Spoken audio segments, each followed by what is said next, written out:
Hey, hi, hello.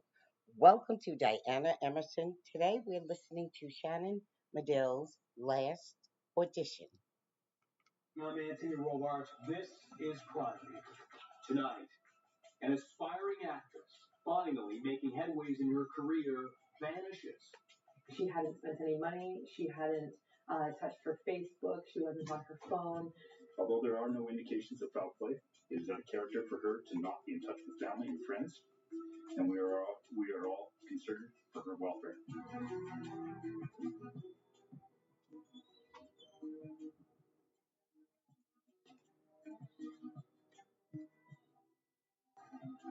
now, here's Nancy Hicks with Shannon Medill's last audition. Tell you a bit about me. Just a general meeting. Hey, I am interning for my radio and television program. Shannon Medill loved to perform and truly came alive on screen. A couple of lines. Is that recording? A couple of lines. How exciting. Yeah? To the boarders. I'm not sure if I could give you a couple of lines, sir. I don't know how I'll be able to do that. Yeah? You got it? She spent years trying to make it as an actress, and at 25, it was looking like she might finally land her big break. This video was an audition for a role in a TV series. It was recorded November 26, 2014. Okay. Thanks. Hours later, she vanished. Days went by, and there was no word from Shannon. After more than a week, her family made a plea for Shannon to call home. This is my sister. She's a lovely, outgoing girl. And Shannon, if you see this, please, you're not in trouble. We all love you and we miss you so much. We don't need to know where you are. We just want to know that you're safe. It wasn't completely out of character for Shannon to be hard to track down, but it was unusual for her to disappear for so many days. Police said there was no evidence to suggest foul play. Would the young actress simply take off? Could she have been in an accident? Her family was desperate for answers. You are so loved and you are so missed. And we just please let us know that you're okay wherever you are. Shannon was the youngest of four Medill children, and even as a child, she loved performing. Oh, she loved the spotlight. Her favorite thing was a microphone and a spotlight from the time she was tiny. Shannon was very outgoing even from a small age. She loved doing like the plays at the church and that, and the plays at school, and she was a real performer. She loved to be in front of an audience performing, and that never changed. She was just such a little ham. She just loved to play and be silly. Of course, I'm probably going to tell this story wrong, but she met my uncle when she was about 2 or 3 at the airport for the first time, and she ran up to him and said, kiss me like you've never kissed me before. So yeah, she's been a ham since she was really, really young. Shannon played 15 instruments, including the trombone and the French horn. Has it all been worth it? Here I am. The queen! She was always a bit of a spitfire. That red hair and fiery personality were always very present. And I mean, I think that probably partly just came from being the baby of the family, where you can there's that everyone's been through it, so no one's really paying attention to you as much anymore. Nothing that she could do could be as worse as anything that's come before her. So she kind of had the freedom to be a little bit more out there. Shannon Medill? After high school, Shannon went to university, but left soon after to pursue acting. I was really, really concerned about it at the time. I'm not going to lie. As somebody who used to do a bunch of performing, I know how hard it can be. And the scariest part, of course, is that it's a lifelong rejection. You're constantly on a job interview, really. When Shannon was 21, she fell in love. So she met Josh at a party. It was a mutual friends that they were all there. And that would have been 2010. I want to say it was probably about December 2010. Josh Burgess was the opposite of Shannon personality-wise, so they seemed to balance each other out for a perfect fit. They found a happy medium together because they both very much enjoyed the quiet times at home. They both enjoyed watching TV together, playing video games together, some D&D. They had a lot of nerdy interests that they shared, and that was where they were able to have that overlap of interest. Shannon seemed to really like him, so we all started to really like him. We enjoyed having him around, and he seemed to make her happy, which made us happy. After dating for about 4 years, Shannon and Josh got married. Then all of a sudden, out of the blue, I got a call on a Wednesday to find out that they were getting married on a Saturday. And that would have been May of 2014. So they were in a car and they decided, you know what, let's just get married. And they're both super Star Wars nerds. So they decided May the 4th was coming up on that Saturday, and they called it Justice of the Peace and found out that they were available. So they decided they would do a quick wedding at the JP's house. In the months that followed, Shannon was busier than ever, trying to make it as an actress and juggling auditions. A lot of those took her to Edmonton, a 3-hour drive north of Calgary. So she spent a lot of time on the road, commuting back and forth. But she was making it work. In late November of 2014, she planned to meet up with her older brother at a Calgary dinner theater. But Shannon didn't show up. I mean, the 30th was the day she was supposed to be going to Stage West with Brett, her brother. Shannon was a marvelous person. She had many things, but she was a little flighty at times, and she could, sort of forget things or that, and not necessarily let people know. I mean, I sent her a text right away at that point saying, "Where are you? You're supposed to be at dinner with Brett." And I didn't hear anything back that night, which didn't totally surprise me. When I tried again in the morning and didn't hear anything back, and I thought, well, you know what?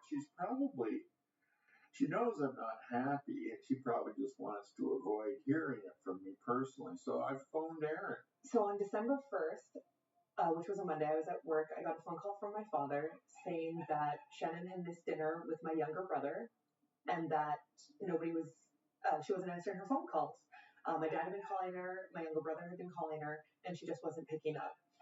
One of the things that happened with Shannon is if she would get really overwhelmed or depressed, she would sometimes completely switch up her sleep schedule. So I thought it was possible that maybe she had fallen asleep in the afternoon because she'd been doing late nights recording, and she'd slept through the dinner, and now she was just too embarrassed to pick up the phone because she didn't want to admit that she'd messed up. So I decided to call her, hoping that she wouldn't avoid my phone call since I wasn't mad at her. But she didn't answer my phone call. So I left her a message saying that, just let us know you're okay. We're worried about you. We were actually out at dinner. It was about 7 o'clock on the Monday night. And Erin says, well, I've been over to her place. She's not there. Josh doesn't know where she is, and so on. And I said, hey, I think we should go to the police. Days later, police and family made a plea for help in finding Shannon. Although there are no indications of foul play, it is out of character for her to not be in touch with family and friends, and we are all concerned for her welfare. Shannon's family stood side by side, appealing for information about her disappearance. This is Josh. This is Shannon's husband. This is my mother, Lisa. This is Lindsay, our sister-in-law. Our brother, Brett. This is my other brother, Tyler. And that's my father, David. It was surreal, I think is the word I would use. It almost disembodied. You felt like you were present, but you were watching yourself being there. Coming up, as police ramp up their search for Shannon Medill, some mysterious photos found posted in the city park lead to a potential break in the case. Welcome back. The family of an up-and-coming actress who mysteriously vanished search for answers as police investigate new clues. And now, here's Nancy Hixt with Shannon Medill's last audition. The days that followed are a blur for Shannon's family as they try to make sense of her sudden disappearance. As you're trying to piece together the story, you start asking questions that people aren't answering, like where's her car, where's her phone, where's her purse, is it still there? The dog is being left at the house, like that doesn't make any sense for Shannon. The big theory was oh, she probably went up to Edmonton and she might just be laying low with this guy. There was no sign of Shannon. Where could she possibly be? If she was still alive, why hadn't she contacted her family? She hadn't spent any money. She hadn't touched her Facebook. She wasn't on her phone. There was no contact. That's when people start to really get concerned, because in this day and age, it's impossible to not leave a digital footprint, at least in some manner, and to still be able to function. It wasn't like she had a whole bunch of cash laying around. She would be able to support herself. Nearly 2 weeks later, there was a major development in the case. Photos of a woman whose face was covered by her hair and flowers were found attached to trees in a park in Calgary. It looked like it could be Shannon. The resemblance was enough to spur a massive search of Fish Creek Provincial Park, one of the largest urban parks in Canada. Police spent 2 days scouring the area for clues.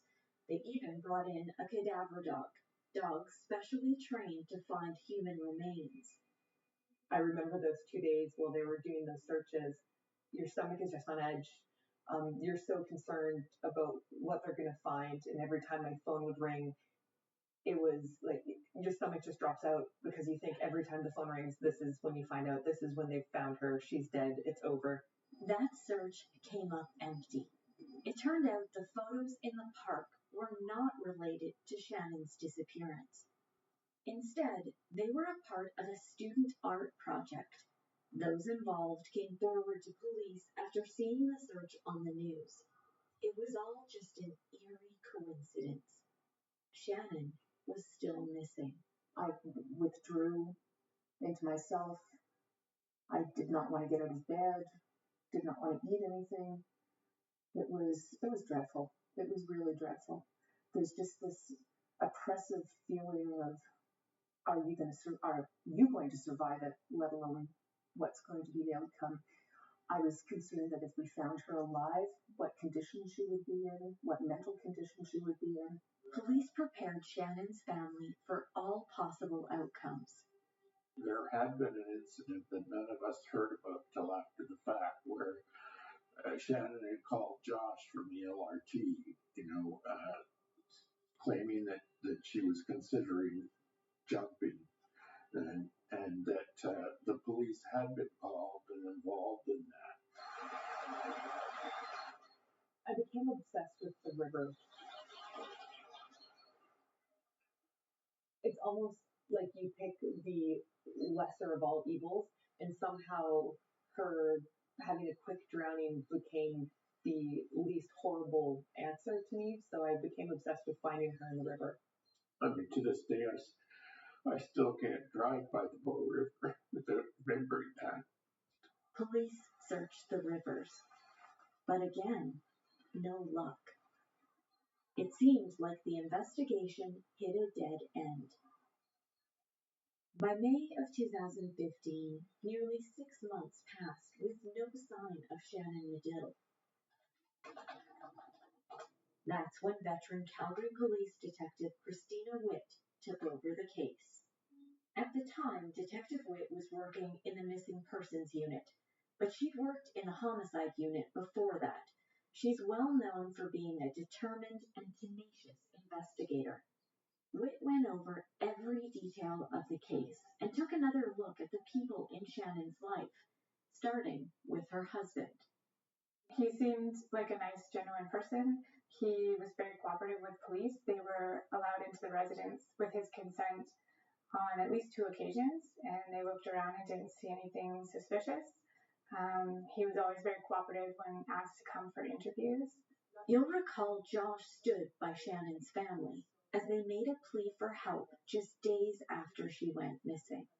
You know, the family was very close to Josh, and never once did they suggest that he could have harmed Shannon, which that also played into it for us, I think, because a lot of times the family would be like, look, you gotta look at her husband, or you gotta look at this, and then we will trust the family's instincts to an extent as well and look into those things. And the family did not think that at all. He was not on their radar at all. They loved Josh. They trusted Josh. They didn't have any reason for themselves to think that he could have harmed Shannon. That's when police learned Josh wasn't the only man in Shannon's life.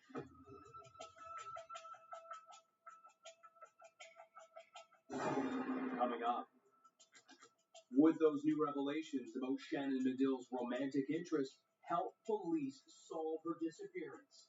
That's coming up after the break.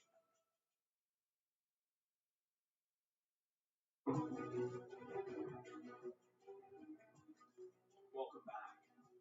Police discover Shannon Medill's husband isn't the only man in her life, and she's not the only woman in his. And now, here's Nancy Hicks. Her and Josh, we learned very early on through Josh that they had an open marriage. They'd been married for 7 months by this time, and this, according to Josh, was Shannon's idea to have an open marriage. Shannon was open with her family about her relationship. Shannon told me that they didn't have a conventional marriage and that Josh wanted to have a girlfriend on the side, and Shannon wanted to keep her options open because she enjoyed having fun.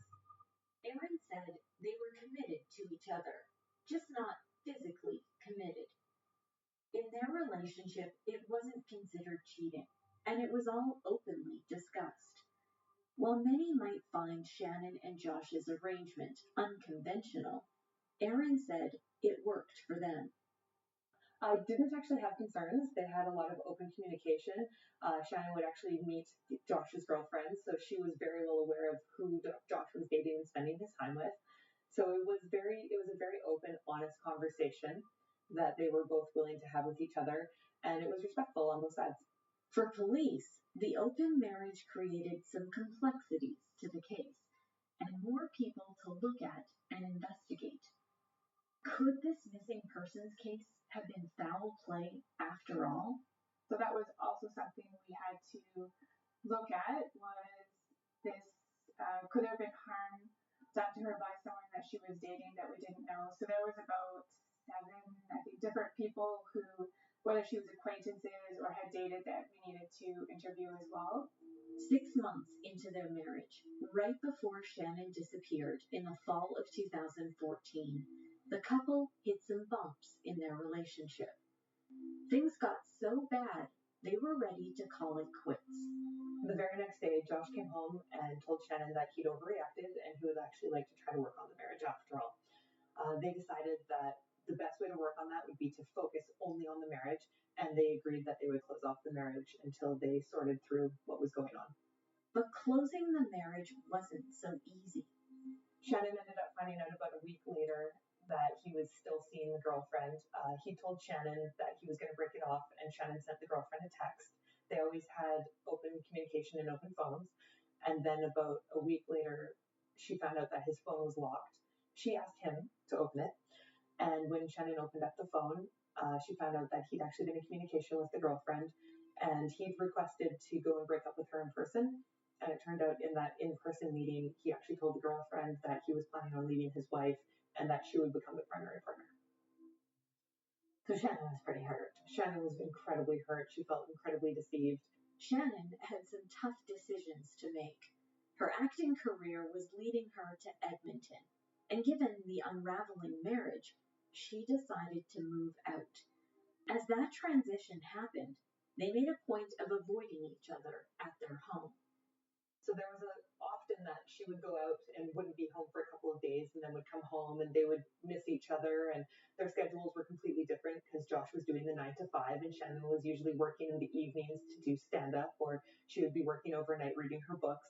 So it was very common that they wouldn't actually see each other during that time. On the night she went missing, Josh told police he spoke to her briefly, then went to bed. When he woke up the next morning, she was gone. Investigators said Shannon's footprints of life ended November 27, 2014. Those are digital footprints, like bank transactions, emails, texts, any normal activities that show someone is still alive. In Shannon's case, that stopped at about 12:30 a.m. on November 27, 2014, except for some strange phone activity 12 hours later in her alley. Our tech crimes unit examined her cell phone records, and they were able to determine that on the afternoon of the 27th, her phone is out in the alley, kind of does a walkabout in the alley and back into the residence. And so that was a flag because Josh hadn't found the phone right away, but he does notify police within a few days if he found her phone, and couldn't really give an explanation of how the phone is out doing this walkabout in the alley. So she was last seen like in the early morning hours of November 27th. And so then this is like 12 hours later in the afternoon that the phone is out and about in the alley. 8 months after Shannon Medill's disappearance, police decided they needed to take another look at her husband's story. We've now had several interviews with Josh, and he's, the important time period, he's vague and isn't giving a lot of detail, and it's not really adding up. The strange cell phone activity in the alley created suspicion. We didn't reveal to him right away about the cell phone doing the walkabout, and he certainly wasn't offering an explanation of why perhaps her phone would be even still on after that kind of time period, right? Because cell phones typically the battery dies. So, there was no real obvious thing, but the totality of all those things together raised the suspicion enough to believe that, yes, she could have been murdered. Police applied for warrants to seize Josh's cell phone along with the vehicle they shared. The difficulty was in order to get a court order, you need to believe an offense had occurred. And early on, that threshold wasn't being met because of the concerns for suicide and the family's suggestion that she could just be away somewhere and not wanting to talk to anyone. By that point, police had already searched the home twice. Each time, they found nothing out of the ordinary. He's definitely starting to look more suspicious to us at that point. He's our only good possible suspect at that point. We ruled out a lot of possibilities through all those witness interviews. He's the last person to see her alive. During domestic relationships, at that point where they're looking to break up or separate, those are usually the most volatile times. And so that all played into our level of increasing suspicion of Josh. The mysterious missing persons case was about to take a dramatic turn. That's coming up on Crime Beat.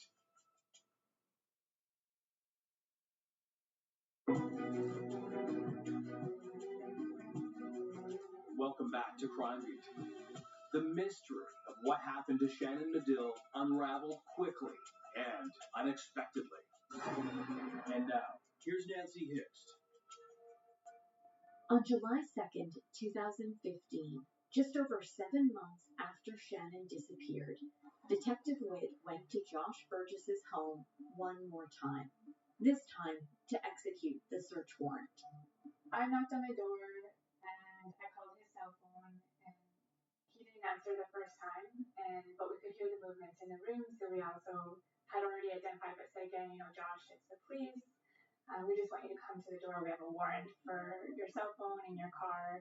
We would like you to come out. Technically, we have the authority to come in, but we just want you to come to the door so that we can talk to you and deal with this. He answered the phone a second time, and I felt like he was trying to buy some time, like he was stalling with me, and he's like, I just need a few minutes. I need to go downstairs. I need to put my pants on. They're in the wash. And he's kind of upset, and he's like, well, why do you need to speak to me? And I'm to explain, and I'm getting a little frustrated. I'm like, Josh, honestly, we just need you to come to the door. We just want you to talk to us. We have this court order. Come to the door so that this is a lot easier than it has. Let's make this easy for you and me and come to the door. And so he's kind of stalling, and I think really he was just trying to figure out what he was going to do, what his next step was, because we caught him off guard. Detective Witt said what happened next was the last thing she expected. And he gets very upset and starts crying and blurts out to me that I killed her, I killed my wife. I verbalize that so that the other people with me understand what's happening. And I'm like, I'm sorry, Josh, can you say that again? And he's like, yes, I killed my wife. And I said, you killed Shannon? And he said, yes, I killed Shannon. And so then that was just a complete transition. It changed the situation. And from that point on, we went from him just coming to the door to give us his cell phone to now we need to negotiate to get him out of the house safely for him, safely for us. Detective Witt kept him on the phone for an hour and 20 minutes until finally he came out. He wasn't really wearing anything other than a pair of underwear, and he was covered in blood, which I wasn't expecting. Josh Burgess was taken to hospital. He had used a small, like a pocket knife, and had been cutting at his neck. So once he was assessed medically, it was determined that he hadn't cut any main artery. So he'd lost quite a bit of blood, but it required some stitching. He didn't require surgery. But then he had to be held over for a psych assessment. In the meantime, police got another warrant. They needed to search the home. It was the next night, after Josh was released from hospital, that he was arrested and taken to Calgary Police Headquarters. Detective Kurt Jacobs was the first to try to get Josh to open up. Hey, Josh. Hey. Doing all right? Consider I'm Kurt.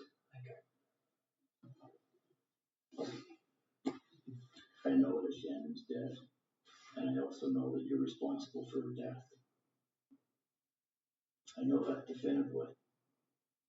Going through your head, buddy. I really miss her.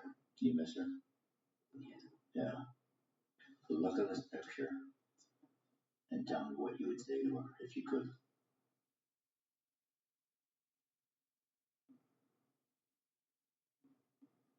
Same thing I always said to her. Yeah, what was that? That I love her very much. That you love her very much. Well into the wee hours of the following day, Detective Witt went in to talk to Burgess. You can tell me. Do the right thing for Shannon and tell me. But Burgess wasn't willing to talk anymore. Detectives decided to let him rest. But before they did, they let him know one more thing. The cadaver dogs aren't fine. Up right now, there's a lot going on in the house, so we're going to focus our attention on that right now, and you can have a sleep, and someone will be in to speak with you tomorrow. As cadaver dogs searched his home, Josh Burgess slept. Good morning, Josh. Get any sleep? So, A little bit? In the morning, Detective Jacobs came in with an update. We got Shannon's body. She's been recovered, but there's no doubt you're responsible for the death of Shannon. We have evidence. You've already admitted to killing her.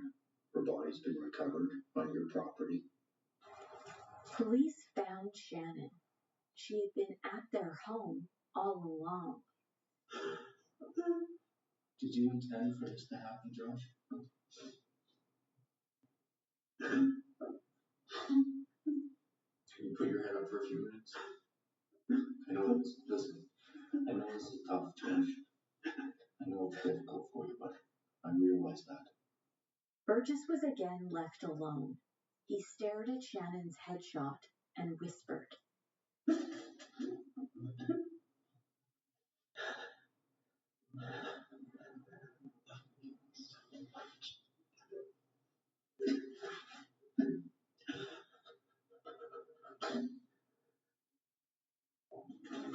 Josh, I just got some stuff here to hook up.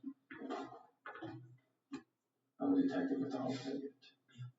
A short time later, a third officer, Detective Ray Bangloy, took over the interview. My purpose of this interview is try to get the truth out of him.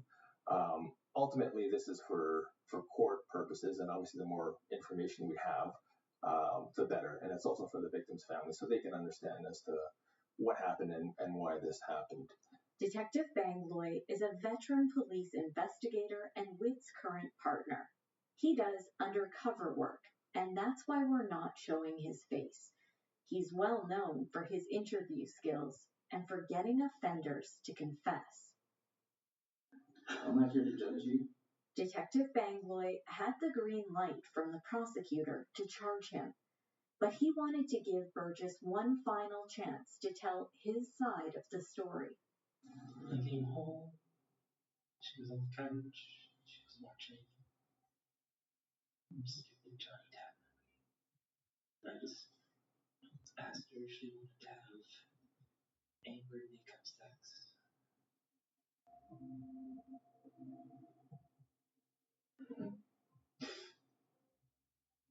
we did. And I was happy. It was pretty rough. And I told her we didn't have to do that. We could just make love. She thought I said breakup sex.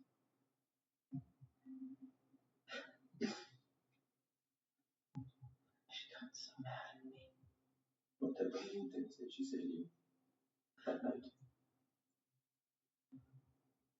She said she regretted marrying me. She said she regretted marrying you. She could have done all this on her own. She could have done what on her own? Career. She didn't need me. There's a little bit of misunderstanding where Shannon believes that Josh said breakup sex, and that's when she kind of just goes off on Josh and starts saying very cruel things. He mentions to Josh that she regretted marrying him, that she never needed him by her side, and that he was the worst husband, and just a lot of very cruel things. And after that, Josh was trying to just calm her down and actually puts his hand on her mouth, and Shannon bites his hand and screams. You wanted her to stop talking? But what was she saying? She said I wanted to see you then. Said she was disgusted touching me. She said she was disgusted touching you. What else did she do? What else did she say? I didn't let her say anything else. You didn't let her say anything else? Why? I'm so ashamed. I'm so angry.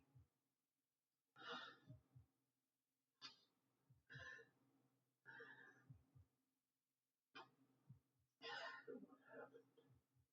But I had turned. She bit me. She screamed bloody murder. She bit you? She screamed. What she screamed? I just wanted to hug her. I just couldn't listen to that anymore.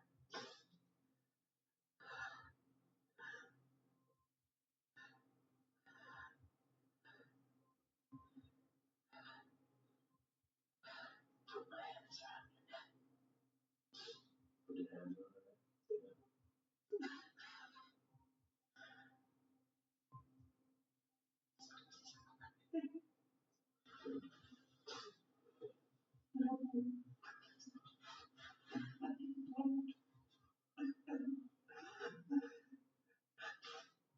Killed her. My nerves. My hands got tired. Used belts.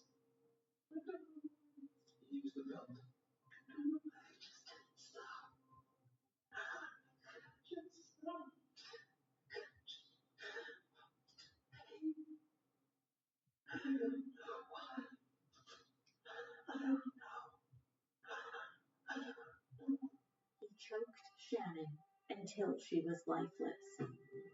He seemed very remorseful, and as he was telling me what happened, he was crying and very emotional.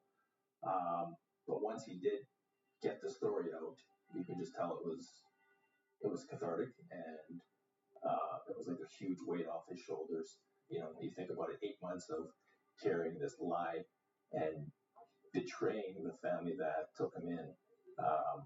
It was a huge emotional relief for him. Shannon was gone, murdered by her husband. The entire time she was missing, he kept her at their home. While police searched the house more than once, they never looked inside the storage containers on the back porch. He said he put bags of empty bottles all around her so no one would notice. Then, just 2 weeks before his arrest, he moved her body and buried her in the yard. I chose my mom because I just didn't want to. I didn't want to hide her. Burgess maintained his silence right up until that day he blurted his confession out to Detective Witt. He even stood with the family as they made a plea to the public for help, knowing the whole time exactly where Shannon was. I think Josh was still very attached to her and didn't, and this isn't something he'd ever done before. I think he didn't know what to do with her body, and he didn't know how to really part with her in maybe some ways. And I don't know if that's what led to him hanging on to her for so long. Certainly not something you would normally see. Usually people try to get rid of the evidence quickly, and that's not what he did. After the break, Shannon's family finally learns the truth about what happened to Shannon. But would there be justice in her case?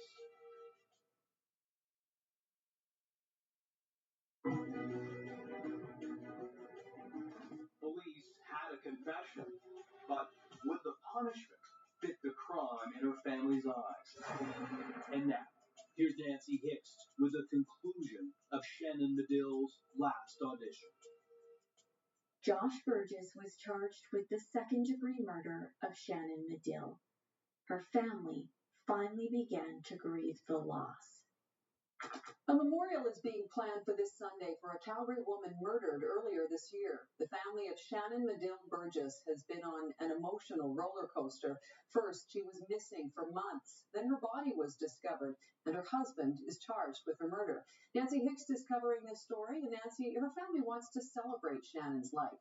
Well, this family has really been through the worst possible nightmare, first not knowing what happened to Shannon, and then getting the worst news possible when her body was found. So now, 9 months after she was last seen, her family is going to hold a tribute to the 25-year-old.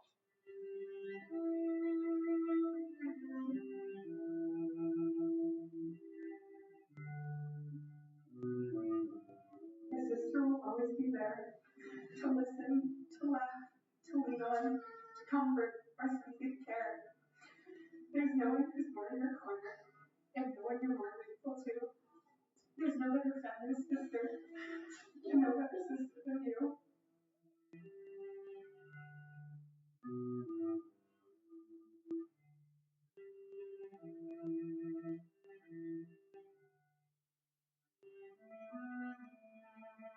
The truth about what happened that fateful night wouldn't come out until more than 2 years later during the court proceedings.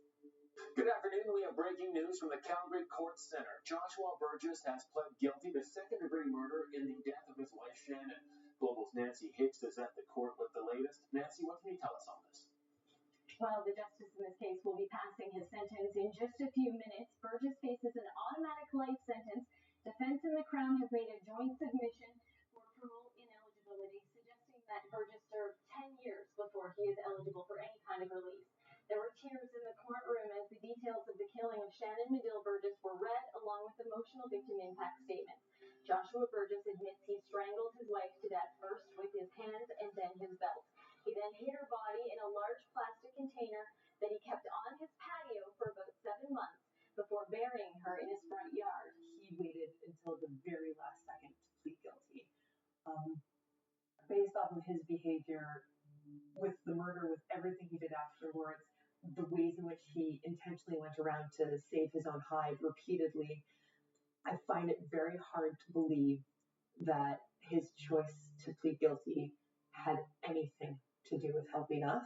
I believe it was entirely a selfish decision because he didn't want his confession to be aired and he didn't want to have to sit through a trial.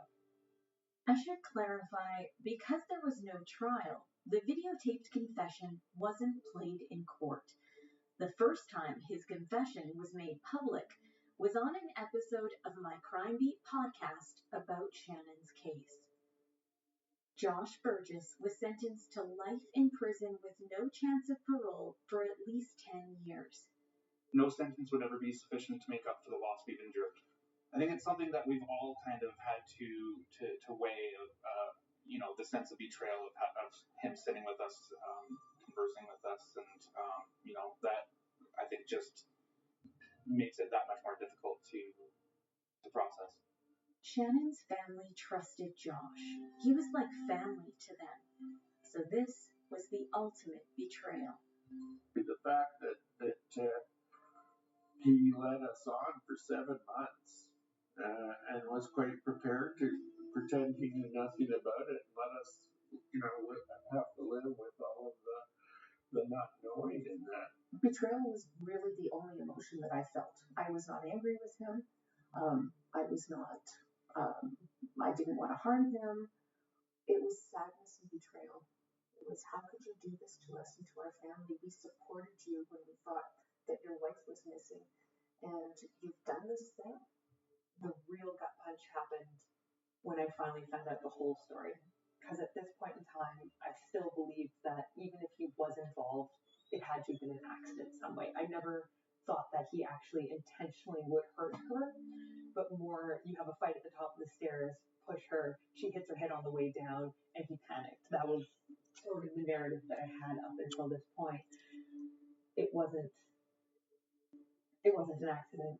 He chose to kill her. Josh Burgess is eligible to apply for day parole in July of 2022. Shannon's family plans to attend those hearings so the parole board fully understands the impact of his crime. The way I like to describe it is that there's a little piece of my heart that's died, and that's where she lives. And sometimes I can take it out and grieve over it, and then I can put it away and go back to what I was doing before. Shannon used to come to this spot to walk her dog or take in a view of the city. It's just blocks from where she lived with Josh. It's where her ashes are scattered. And it's where her family comes to remember her on her birthday and raise a glass in her honor. She was such an amazing, funny, creative, intelligent individual. I just find it so sad that was taken away. And I'm selfish. I'm very sad it was taken away from me. I'm sad it was taken away from all of the family, and beyond that, I'm sad that it was taken away from the world.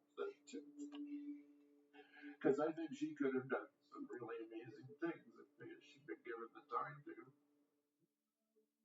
The countless home videos of Shannon are treasures her family holds dear. There, even just for a few moments, she comes alive again on screen. At the end of her final audition tape, recorded the same day she was killed, Shannon signs off. It's the closest thing to a goodbye her family ever got to hear. That's me. Are we good? Thanks. I'm gonna go. I have to do this editing thing for tonight. You're gonna edit this, right?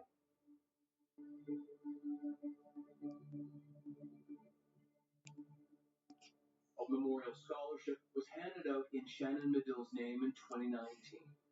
The Gems for Gem charity organization presented the special award to a survivor of domestic abuse to honor Shannon's memory with the gift of education.